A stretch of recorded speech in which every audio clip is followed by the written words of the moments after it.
Pendant 30 ans, elle a donné aux pauvres. Pourtant, sainte Brigitte la trouva brûlant au purgatoire.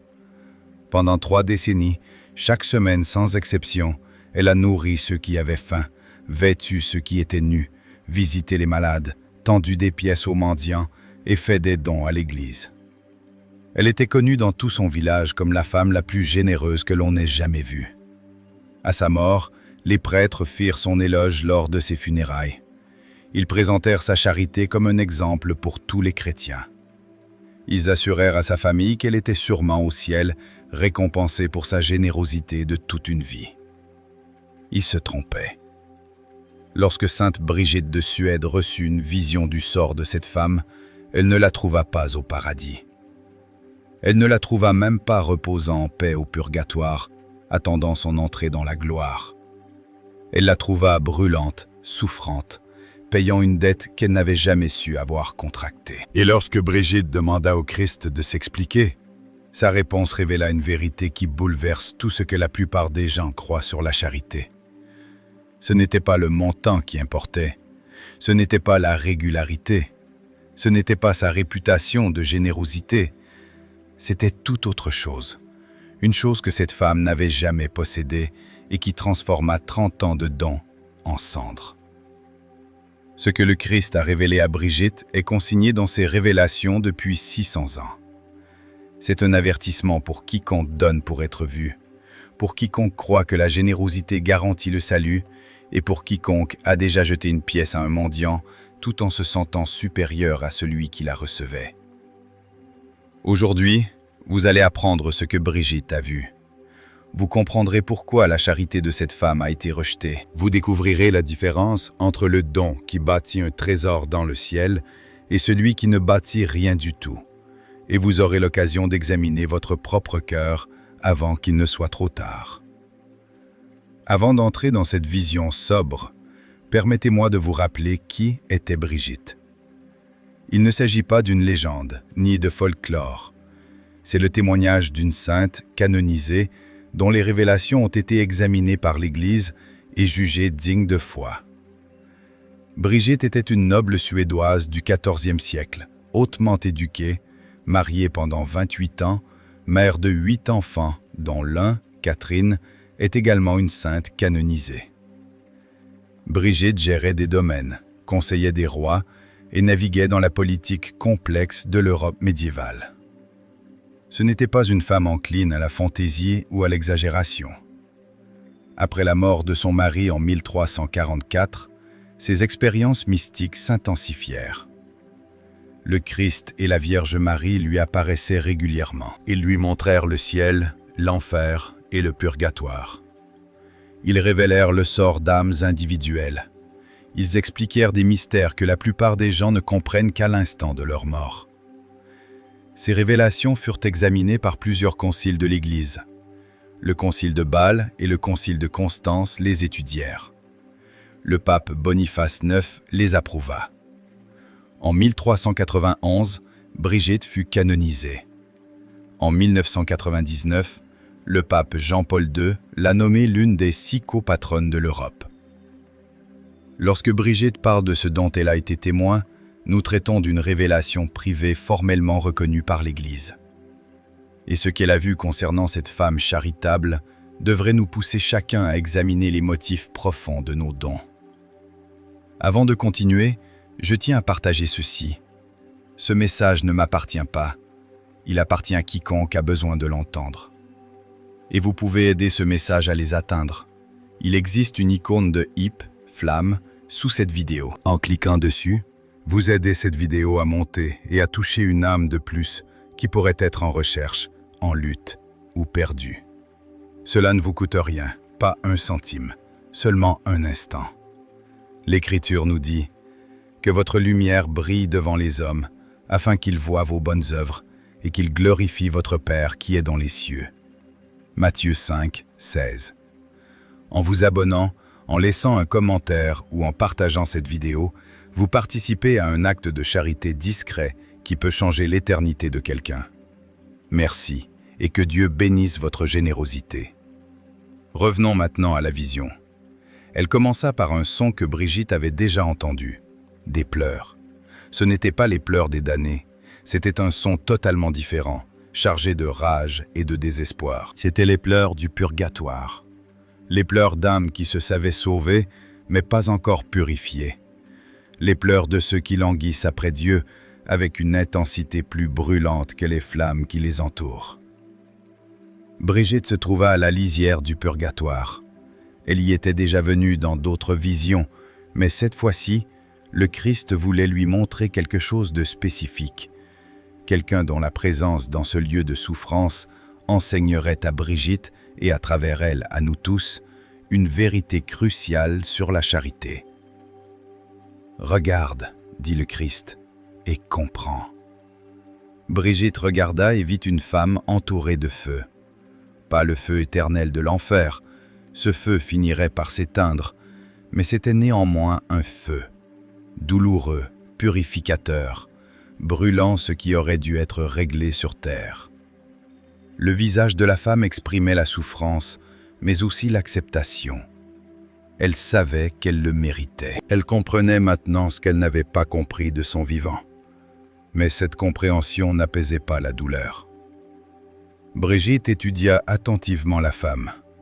Elle voyait bien qu'il ne s'agissait pas d'une pécheresse évidente, ni d'une criminelle, ni de quelqu'un ayant rejeté Dieu. C'était une femme qui paraissait vertueuse, généreuse et sainte. « Seigneur, » demanda Brigitte, « qui est cette femme? Elle ne semble pas être à sa place ici. Quel était son péché ?» La réponse du Christ fut mesurée. « Laisse-moi te montrer sa vie. Laisse-moi te montrer ce que le monde a vu et ce que moi j'ai vu. Alors tu comprendras. » La vision changea. Brigitte se vit observer des scènes de la vie terrestre de cette femme. Au début, tout semblait exactement conforme à ce que l'on attendrait d'une âme généreuse. Elle vit la femme en jeune épouse. Son mari était prospère. Ils avaient plus que le nécessaire. Dès le début de son mariage, cette femme donnait à ceux qui avaient moins. Brigitte la regarda apporter de la nourriture à une famille pauvre du village. Elle la vit donner des pièces à une veuve luttant pour survivre. Elle la vit offrir du tissu à l'église pour les ornements sacerdotaux. Le visage de la femme affichait de la satisfaction. Elle faisait le bien. Elle était généreuse. Elle bâtissait sa réputation de femme charitable. Brigitte vit les années passer. Les dons continuaient. Chaque semaine, elle accomplissait un acte de charité. Chaque mois, elle faisait un don. Chaque année, sa renommée grandissait. Les gens parlaient de sa générosité avec admiration. Les prêtres la citaient en exemple. D'autres femmes cherchaient à l'imiter. Elle était, en apparence, l'image même de ce qu'un chrétien devrait être.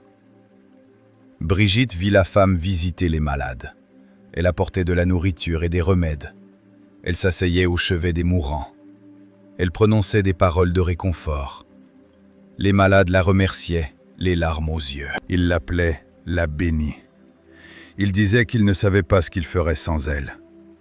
Brigitte vit la femme nourrir les affamés, non pas de temps en temps, mais avec une régularité exemplaire. Elle avait instauré une routine. Chaque semaine, elle préparait des repas et les distribuait aux nécessiteux. Des files de pauvres se pressaient à sa porte. Elle les nourrissait tous. Elle n'en renvoyait aucun. Brigitte vit la femme vêtir ceux qui étaient nus. Elle donnait les vêtements dont elle n'avait plus besoin. Elle achetait du tissu et faisait confectionner des habits pour les indigents. Elle veillait à ce que les enfants aient des chaussures en hiver. De l'extérieur, cette femme accomplissait les œuvres de miséricorde corporelle, donnait à manger aux affamés, donnait à boire à ceux qui ont soif, vêtir ceux qui sont nus et visiter les malades. Elle faisait tout ce que le Christ avait ordonné, et pourtant, elle brûlait maintenant au purgatoire pour une durée interminable. « Seigneur, dit Brigitte, je ne comprends pas. Elle a tout bien fait. Elle a donné pendant 30 ans.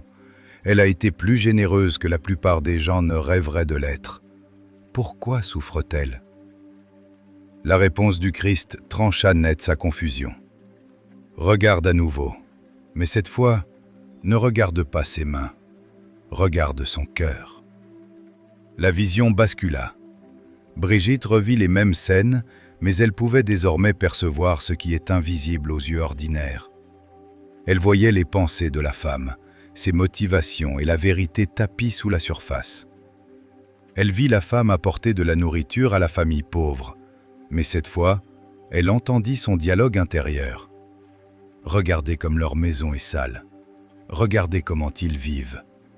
Ils devraient être reconnaissants qu'une personne de mon rang daigne venir ici.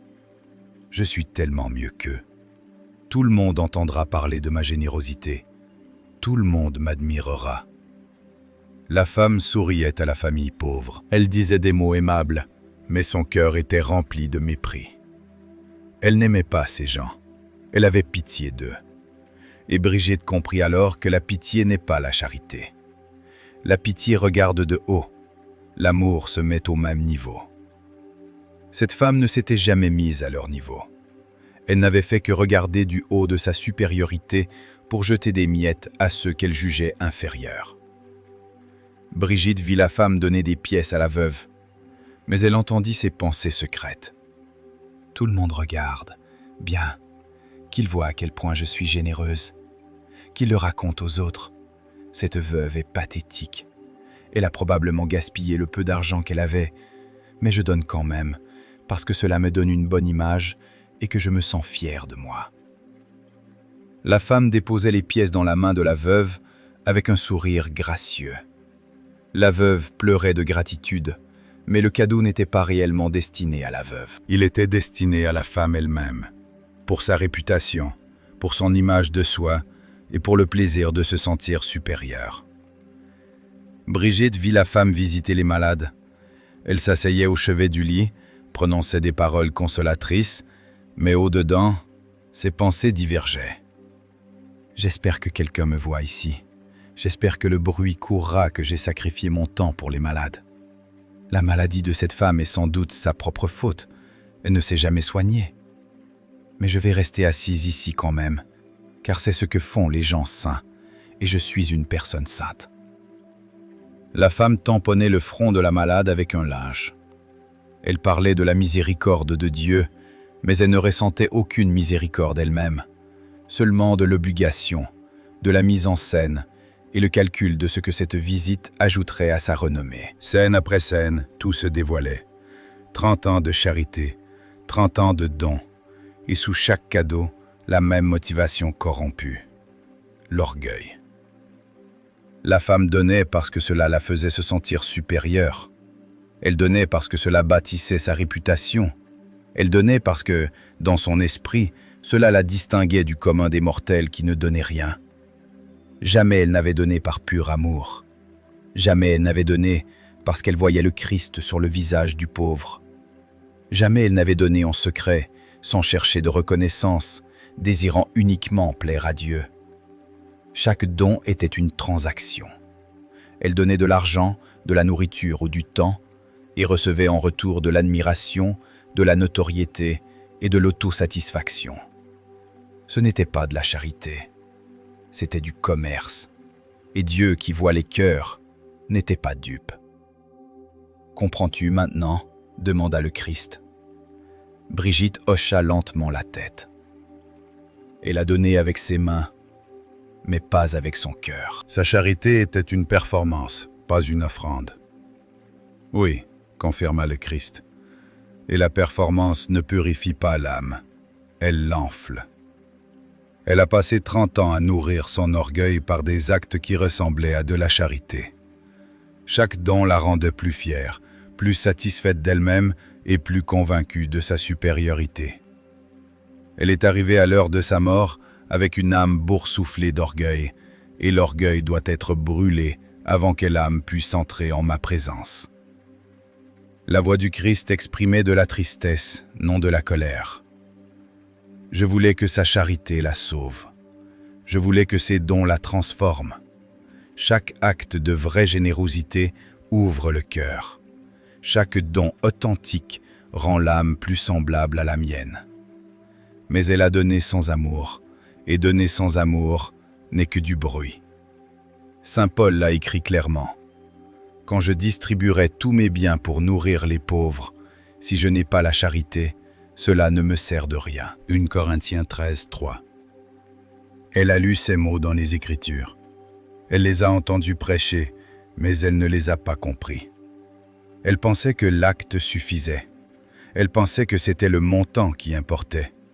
Elle pensait que donner, quel qu'en soit le motif, bâtirait un trésor au ciel. Elle se trompait. Brigitte regardait la femme brûlée au purgatoire. Désormais, elle comprenait ce feu différemment. Ce n'était pas un châtiment pour des crimes, c'était la purification de l'orgueil.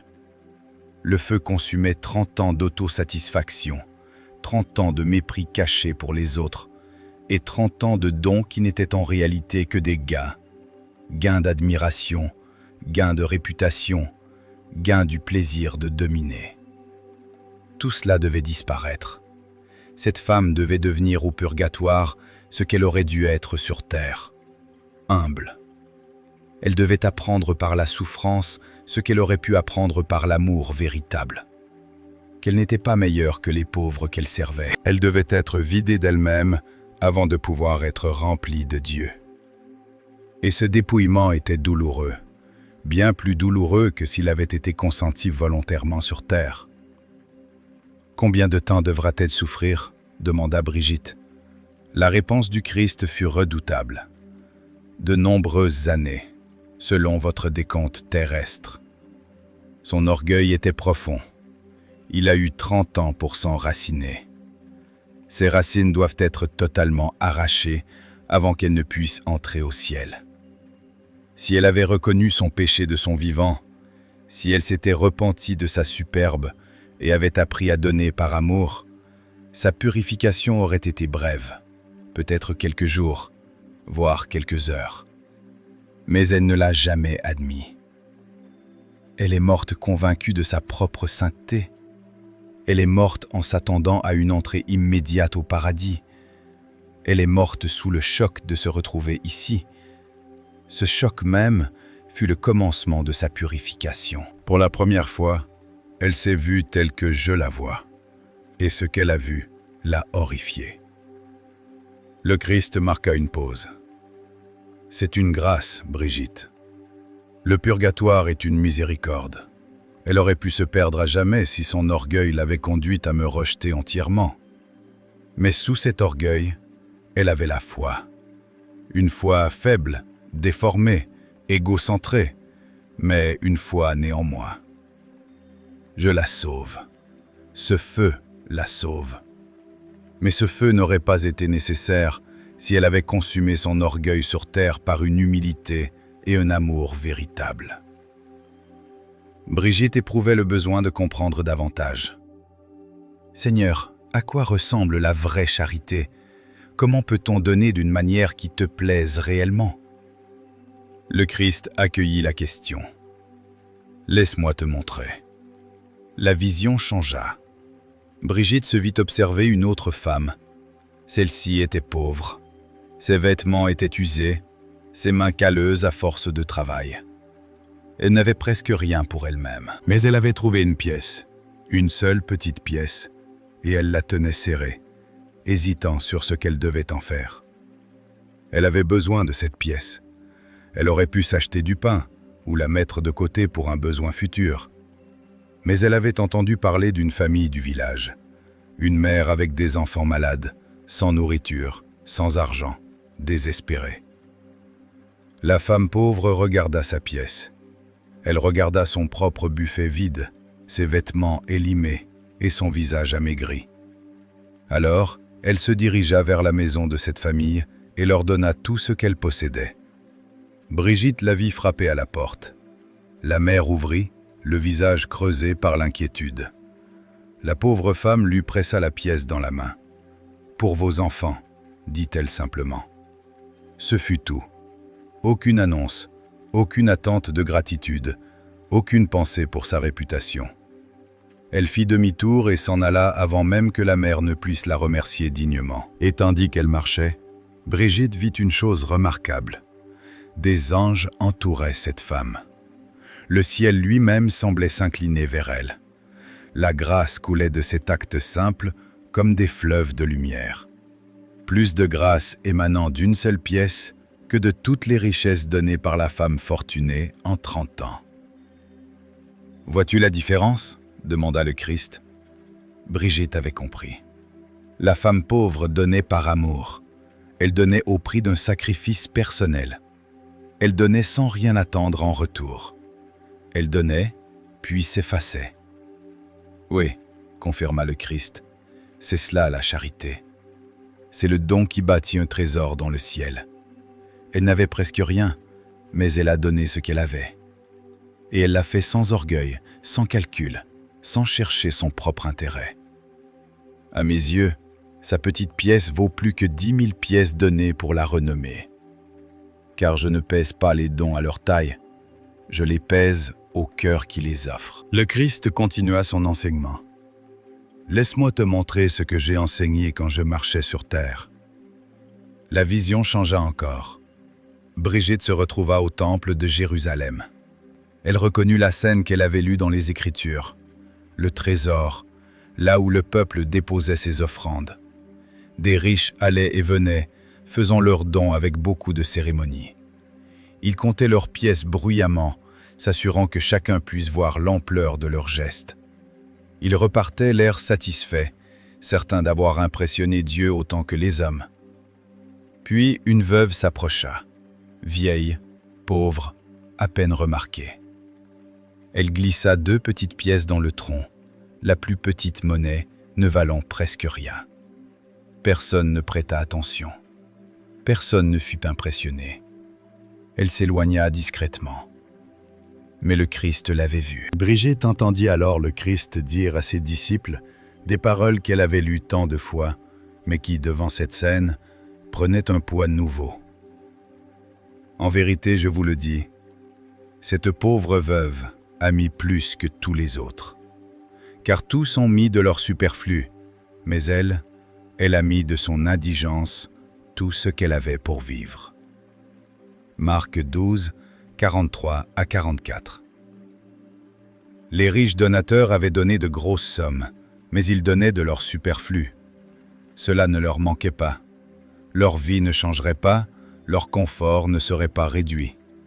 Leur sacrifice n'en était pas un. Mais la veuve avait tout donné. Elle aurait faim à cause de ce don. Elle souffrirait de sa propre générosité.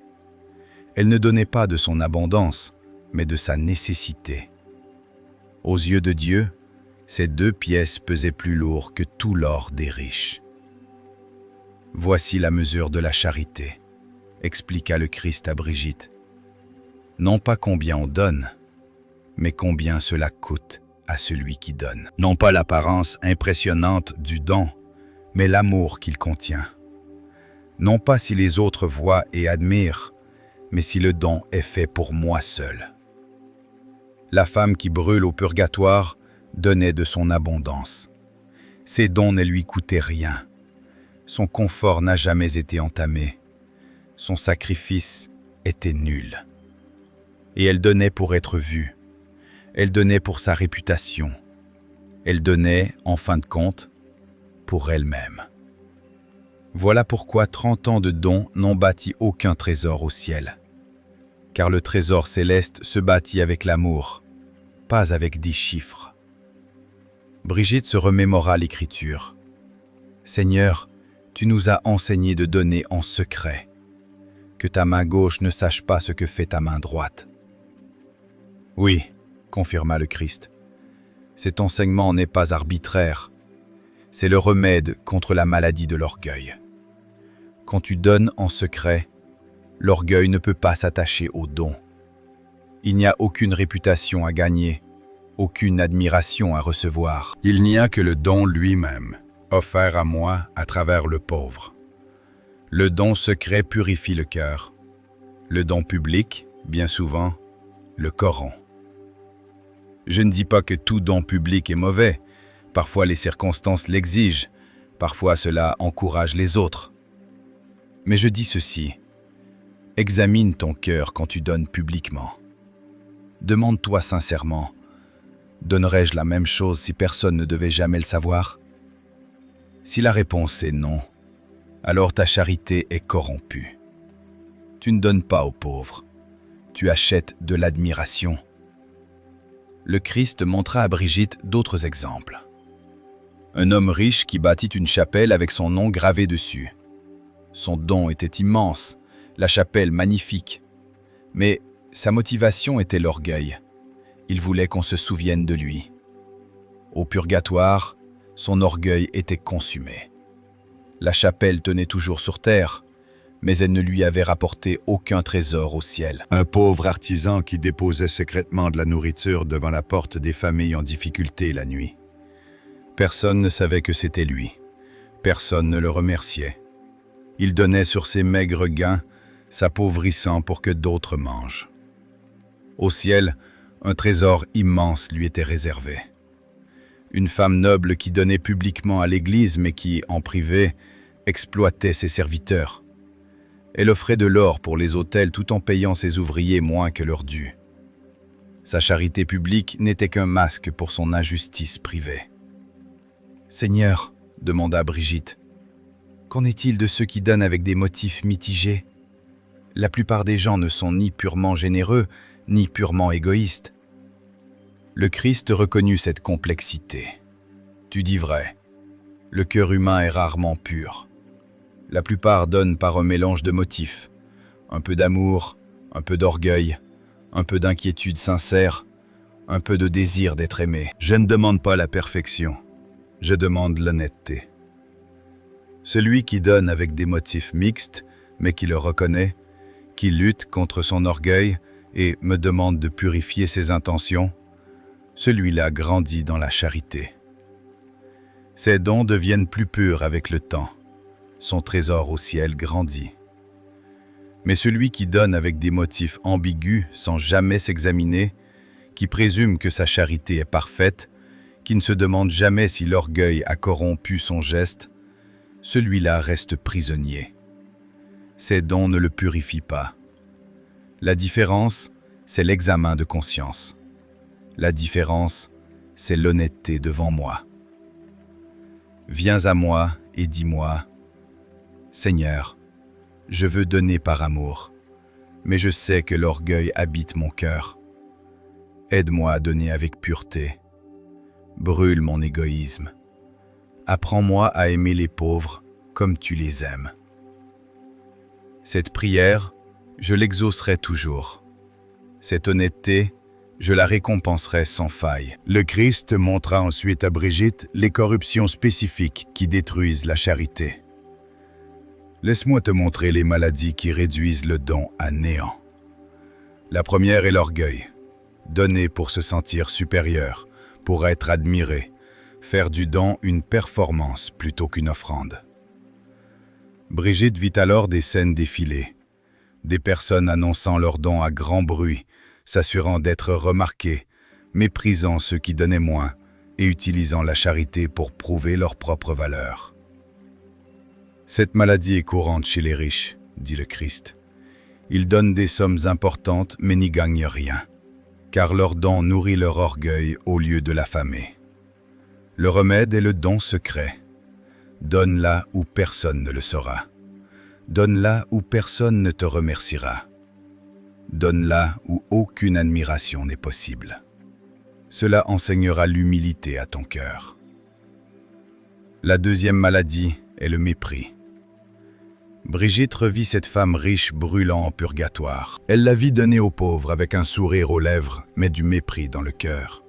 Les jugeant, supposant qu'ils méritaient leur sort, se sentant infiniment supérieurs à eux. Cette femme donnait de la nourriture, mais pas de respect, dit le Christ. Elle donnait des pièces, mais pas de dignité. Elle secourait les corps, mais méprisait les âmes. La vraie charité me voit dans le pauvre. Elle reconnaît que le mendiant et le donateur sont égaux devant Dieu. La vraie charité donne sans jugement, sans condescendance et sans le poison de la supériorité. La troisième maladie est le calcul. Brigitte vit des gens donner en comptant soigneusement ce qu'ils recevraient en retour. Donner à l'Église en attendant des bénédictions, aux pauvres en attendant de la gratitude, aux malades en attendant des louanges. Chaque don était une transaction, un investissement. « Ce n'est pas de la charité, dit le Christ. C'est du commerce sous le masque de la générosité. La vraie charité n'attend rien. Elle donne parce que donner est juste, non parce que cela rapporte. J'ai dit, prêtez sans attendre de remboursement. Faites du bien à ceux qui vous haïssent. La charité qui attend une récompense l'a déjà reçue dans son attente même. Celle qui n'attend rien reçoit tout de moi. » La quatrième maladie est la sélectivité. Brigitte vit des gens donner à ceux qu'ils appréciaient et refuser à ceux qu'ils n'aimaient pas. Donner aux bons pauvres, mais pas aux mauvais.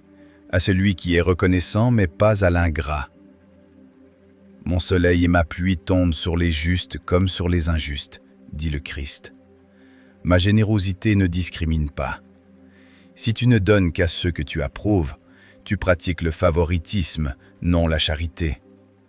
La vraie charité donne à celui qui ne le mérite pas, car aucun de vous ne mérite rien de Dieu, et pourtant il donne. La cinquième maladie est l'ostentation. Le Christ revint sur son enseignement du sermon sur la montagne. Quand tu fais l'aumône, ne fais pas sonner la trompette devant toi, comme font les hypocrites dans les synagogues et dans les rues, afin d'être glorifiés par les hommes.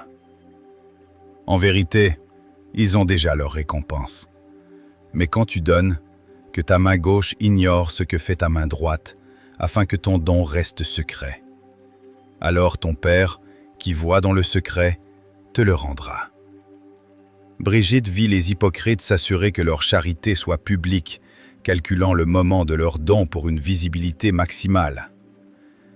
Ceux-là ont reçu leur récompense, l'admiration des hommes, une réputation de générosité. C'est tout ce qu'ils recevront.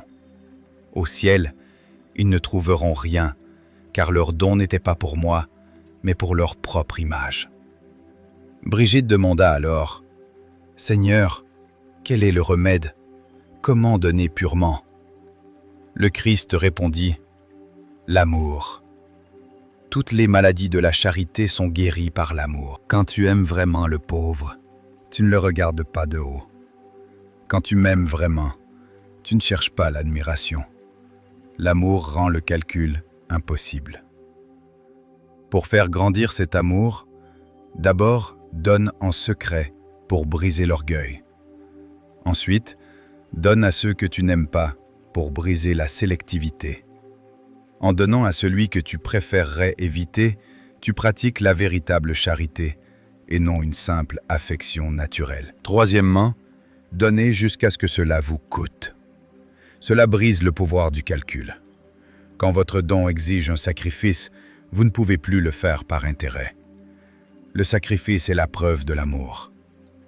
Quatrièmement, donnez sans juger. Cela brise le pouvoir du mépris. Apprenez à me voir en chaque pauvre. C'est moi qui ai faim en eux. C'est moi qui ai soif, qui suis nu, malade ou prisonnier en eux. Ce que vous leur donnez, c'est à moi que vous le donnez. Cinquièmement, donnez et oubliez. Cela brise le pouvoir de l'attente. Ne tenez pas de registre de votre charité. N'attendez aucune gratitude. Donnez et passez votre chemin. Laisse-moi tenir les registres. Le Christ montra à Brigitte une autre scène, celle d'un homme riche qui avait compris ses leçons. Il n'avait pas toujours été généreux. Dans sa jeunesse, il était égoïste, accumulant les richesses sans se soucier des pauvres. Mais quelque chose l'avait changé. Un sermon, une souffrance dont il fut témoin, une grâce reçue, et il commença à donner. Au début, ses dons étaient teintés d'orgueil. Il s'en rendit compte. Il le confessa et demanda à Dieu de le purifier. Il commença à donner en secret. Il commença à donner à des personnes qu'il n'aimait pas. Il commença à donner jusqu'au sacrifice.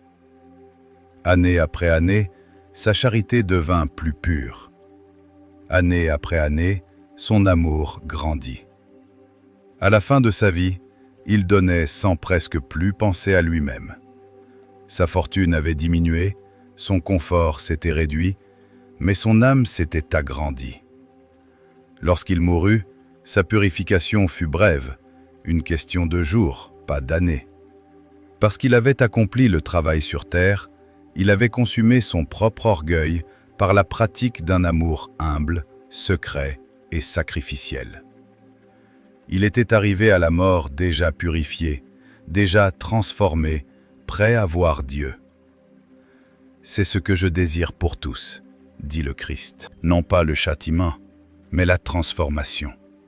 Non pas la souffrance, mais la purification. Le feu du purgatoire est nécessaire pour ceux qui ne se sont pas transformés sur terre, mais ce n'est pas ce que je souhaite pour eux. Je veux qu'ils fassent ce travail de leur vivant, quand c'est plus facile, quand chaque acte d'amour les rapproche de moi. La femme qui brûlait au purgatoire aurait pu être comme cet homme. Elle aurait pu examiner son cœur, confesser son orgueil, apprendre à donner par pur amour. Elle a eu 30 ans. 30 ans d'opportunités où chaque don aurait pu être un pas vers la transformation. Elle les a tous gâchés. Non pas parce qu'elle n'avait rien donné, elle avait donné beaucoup, mais parce qu'elle n'avait jamais examiné le pourquoi de ses dons. Elle ne s'était jamais demandé si sa charité était pure. Elle n'avait jamais soupçonné que l'orgueil corrompait sa générosité. Elle se croyait sainte, et cette présomption l'a condamnée à une longue purification. Brigitte tourna de nouveau son regard vers la femme dans les flammes. Elle ressentait désormais de la compassion et non plus de la confusion. Elle comprenait ce qui s'était passé. Elle comprenait pourquoi ce feu était nécessaire et que le sort de cette femme était un avertissement pour tous ceux qui donnent sans amour. « Seigneur, demanda-t-elle, y a-t-il quelque chose qui puisse l'aider maintenant ? Les vivants peuvent-ils abréger ses souffrances ?» La réponse du Christ apporta de l'espoir. Oui, les prières et les sacrifices des vivants peuvent aider ceux qui sont au purgatoire. Les messes offertes pour son âme peuvent écourter son temps. Les actes de charité faits en son nom peuvent lui apporter un soulagement. Mais remarque l'ironie, elle a passé 30 ans à pratiquer une charité qui n'a pas aidé sa propre âme. Maintenant, elle dépend de la charité des autres pour abréger sa peine. Si sa famille et ses amis offrent des messes pour elle, s'ils font l'aumône en son nom, ses actes l'aideront. Mais elle ne peut plus s'aider elle-même. Le temps où elle pouvait acquérir des mérites est révolu. Elle ne peut plus que recevoir ce que les autres lui donnent. C'est pourquoi j'exhorte les vivants. N'attendez pas. Ne présumez pas que votre charité est pure. Examinez vos cœurs maintenant, tant que l'examen peut encore mener au changement. Au purgatoire, elle comprend tout. Elle voit clairement son orgueil.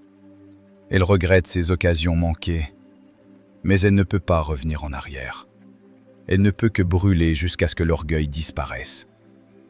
Vous qui êtes encore en vie, vous pouvez encore changer. Vous pouvez purifier votre charité tant que la purification est à bas prix. Ne gâchez pas cette chance. Brigitte sortit de cette vision transformée. Elle réfléchit à sa propre façon de donner. Elle pensa aux fois où elle avait donné pour sa réputation, aux fois où elle avait regardé de haut ceux qu'elle aidait, et aux fois où elle avait calculé ce que sa charité pourrait lui rapporter. Elle résolut de changer. Elle donnerait en secret. Elle donnerait à ceux qu'elle avait du mal à aimer. Elle donnerait jusqu'à ce que cela lui coûte. Elle donnerait sans jugement. Elle donnerait et oublierait. Et elle prierait sans cesse pour que Dieu purifie ses intentions, consume son orgueil et lui enseigne l'amour véritable. Elle ne voulait pas brûler au purgatoire. Elle voulait accomplir ce brûlement ici-bas, volontairement. Elle voulait arriver au seuil de la mort, déjà transformée. Et vous avez entendu ce que Brigitte a vu. Vous connaissez l'histoire de cette femme qui a donné pendant 30 ans pour se retrouver dans les flammes du purgatoire. Vous comprenez pourquoi sa charité a été rejetée. Maintenant, posez-vous la question. Est-ce que je lui ressemble ? Est-ce que je donne pour être vu ou dans le secret ? Est-ce que je donne par amour ou par sentiment de supériorité? Est-ce que je donne à ceux que j'apprécie ou à ceux que je préférerais éviter? Est-ce que je donne jusqu'à ce que cela me coûte ou seulement de mon superflu? Est-ce que je donne et j'oublie ou est-ce que je tiens les comptes en attendant de la gratitude? Ce sont des questions inconfortables. Elles sont faites pour l'être. Le but n'est pas le confort, mais la transformation. Et la transformation exige une honnêteté, même si elle fait mal. Si vous vous reconnaissez dans cette femme riche, ne désespérez pas. Le désespoir n'est pas la bonne réponse. Le changement l'est. Vous êtes encore en vie, vous avez encore du temps. Commencez aujourd'hui. La prochaine fois que vous donnez, faites-le en secret. Ne le dites à personne. Ne publiez rien. Ne cherchez aucune reconnaissance. Que ce don reste entre vous et Dieu seul. La prochaine fois que vous donnez, donnez à quelqu'un que vous n'aimez pas, à quelqu'un d'ingrat, à quelqu'un qui pourrait gaspiller votre don. Donnez-lui malgré tout et voyez le visage du Christ en lui. La prochaine fois, donnez jusqu'à ce que cela vous coûte. Pas de votre surplus, mais de votre nécessaire. Que votre don soit un vrai sacrifice et non un geste de confort. Laissez-moi vous confier un secret. La transformation qui naît d'une charité authentique est l'une des plus grandes joies sur terre. Quand vous donnez par amour, un amour réel, pas une mise en scène, quelque chose change dans votre âme. Les murs s'effondrent, l'orgueil fond. La séparation entre vous et les autres se dissout. Vous commencez à voir, un tant soit peu, ce que Dieu voit. Vous commencez à aimer comme Dieu aime. Et cette vision, cet amour, valent plus que toute l'admiration du monde. La femme riche n'a jamais connu cela. Elle a donné pendant 30 ans, sans jamais ressentir la joie de la charité véritable. Elle était trop occupée à calculer sa réputation pour remarquer qu'elle passait à côté de l'essentiel. Sa charité était un fardeau, une tâche pour maintenir son image. Ce n'était jamais une joie, un élan né d'un cœur débordant d'amour. Elle a manqué le cadeau caché dans le don. Elle a manqué la transformation. Elle a manqué l'essentiel. Ne passez pas à côté, vous aussi. Certains d'entre vous ont été généreux. Vous avez soutenu des églises, des associations, des gens dans le besoin. Vous avez nourri les affamés et visité les malades. Et peut-être, comme cette femme, avez-vous supposé que ces dons bâtissaient votre trésor dans le ciel. C'est peut-être le cas, ou peut-être pas. La question n'est pas de savoir si vous avez donné. La question est de savoir pourquoi vous avez donné. Qu'y avait-il dans votre cœur au moment du don? Seul vous et Dieu le savez. Mais je vous en conjure, examinez-vous. Ne présumez pas que votre charité est pure. Ne présumez pas que le don garantit la récompense. Regardez honnêtement vos motivations. Confessez l'orgueil que vous y trouverez. Demandez à Dieu de purifier votre générosité, puis donnez de nouveau, cette fois par amour. D'autres parmi vous ont donné très peu. Vous avez gardé votre argent, votre temps et vos ressources pour vous-même. Vous avez croisé des mendiants sans un regard. Vous avez ignoré les besoins qui vous entourent. Et peut-être pensez-vous que ce message ne vous concerne pas. Après tout, si l'on ne donne rien, on ne risque pas de donner par orgueil. Mais vous vous trompez. L'absence de charité est un péché en soi. Le Christ a dit « Ce que vous n'avez pas fait pour l'un de ces plus petits, c'est à moi que vous ne l'avez pas fait. » Ceux qui ne donnent rien n'échapperont pas au jugement en évitant la corruption liée au don. Ils feront face au jugement pour la charité qu'ils n'ont jamais pratiquée. L'appel n'est pas d'éviter la charité par peur qu'elle soit corrompue. L'appel est de pratiquer une charité pure, de donner par amour et de laisser la générosité transformer votre âme. On ne s'échappe pas par l'abstention. On ne s'échappe que par l'amour. Alors, commencez à aimer. Commencez à donner. Commencez aujourd'hui. Souvenez-vous de la veuve et de ses 2 petites pièces. Elle n'avait presque rien, mais elle a donné tout ce qu'elle possédait. Et le Christ a dit qu'elle avait donné plus que tous les riches donateurs réunis. Il n'est pas nécessaire d'être riche pour pratiquer la charité. Il n'est pas nécessaire d'avoir beaucoup pour donner beaucoup. Il suffit de donner avec le cœur. Il suffit de donner avec amour.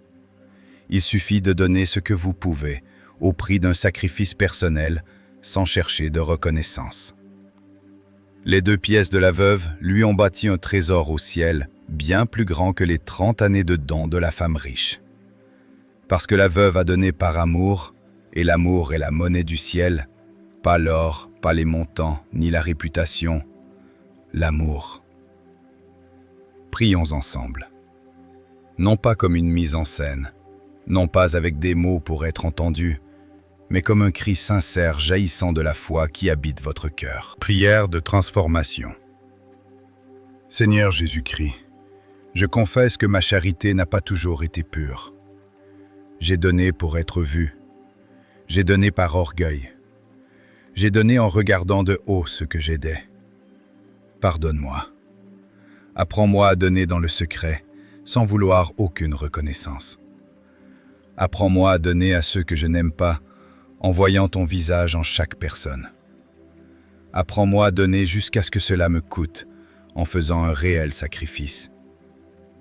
Apprends-moi à donner sans jugement, sans mépris et sans sentiment de supériorité.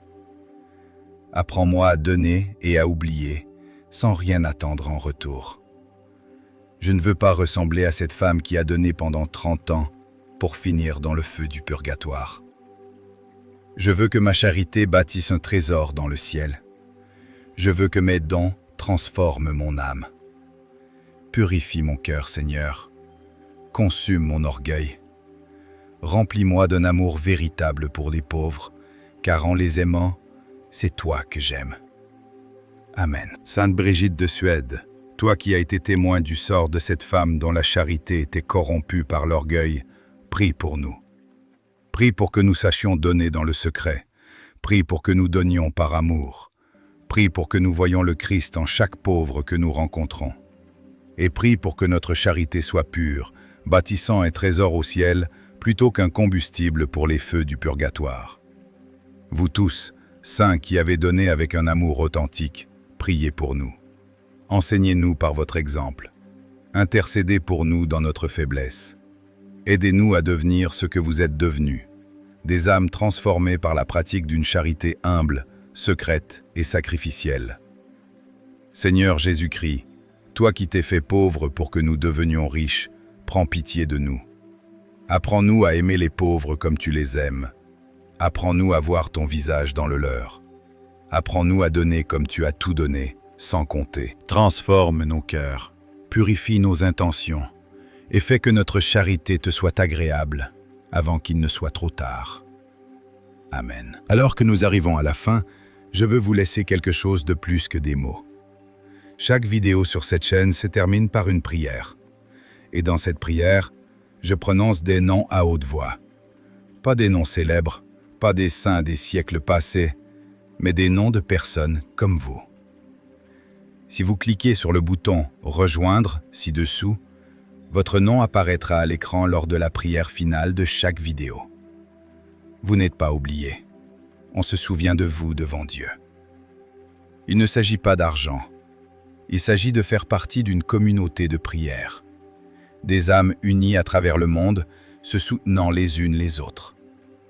Et si vous ne pouvez pas nous rejoindre aujourd'hui, il existe une autre façon de participer.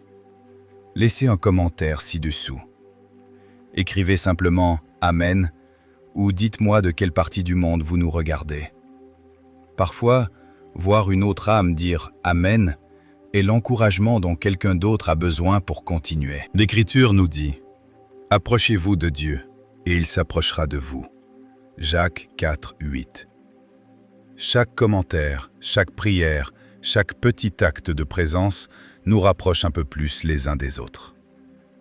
Et maintenant, la bénédiction. Seigneur, bénis ceux qui ont regardé jusqu'au bout. Bénis ceux qui partageront ce message. Bénis ceux dont les noms apparaissent devant toi maintenant. Que ta lumière les guide, que ta miséricorde les protège, que ton amour ne les quitte jamais.